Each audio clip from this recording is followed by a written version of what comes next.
ઘણા લોકો માને છે કે વધુ પ્રોટીન ખાવાથી યુરિક એસિડ વધશે. શું આ વાત સાચી છે? જવાબ છે ના. જ્યારે તમારા બ્લડ રિપોર્ટ્સમાં યુરિક એસિડ વધારે આવે છે ત્યારે તમને ઓછું પ્રોટીન ખાવાની સલાહ આપવામાં આવે છે અને તમને પણ લાગે છે કે દાળ, કઠોળ, પનીર, દહીંથી યુરિક એસિડ વધશે, માટે ડરથી તમે આ બધું બંધ કરી દો છો. પરંતુ સાચી હકીકત એ છે કે યુરિક એસિડ વધુ પ્રોટીનવાળા ફૂડથી નહીં, પરંતુ પ્યુરિનવાળા ફૂડથી વધે છે. તો પહેલા સમજીએ કે આ પ્યુરિન શું છે.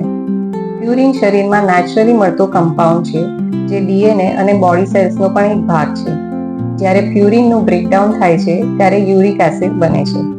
અને તમારા શરીરમાં પ્યુરિન ત્યારે વધે છે જ્યારે તમે પ્યુરિન રિચ ફૂડ ખાઓ છો, જે મળે છે તમને નોનવેજ ફૂડમાં, અલ્ટ્રા પ્રોસેસ ફૂડ જેમ કે બેકરી પ્રોડક્ટ્સ, કેક, તળેલી વાનગીઓ, એક્સેસ શુગરવાળી સ્વીટ્સ, જંક ફૂડ, પેકેટવાળા નાસ્તા અને ફ્રુક્ટોઝ સિરપ જેમ કે cold drinks, readymade fruit juices. તેની જ સાથે એક્સેસ આલ્કોહોલ ડ્રિંકિંગ, વધુ પડતું વજન, લેટ નાઇટ ઈટિંગ, સ્ટ્રેસ, આ બધાથી જ પ્યુરિન શરીરમાં વધતું જાય છે.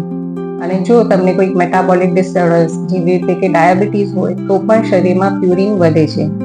આ પ્યુરિન વધવાથી યુરિક એસિડ વધે છે અને તે શરીરના જોઇન્ટ્સમાં જમા થતું જાય છે, જેનાથી પેઇન અને ઇન્ફ્લેમેશન થાય છે અને તેને ગાઉટ પણ કહેવાય છે. તો તમારો સવાલ છે કે શું હાઈ યુરિક એસિડમાં પ્રોટીન ખાવું કે નહીં? શરીરને મસલ્સ, હોર્મોન્સ, ઇમ્યુનિટી અને રિપેર માટે પ્રોટીનની જરૂર હોય છે.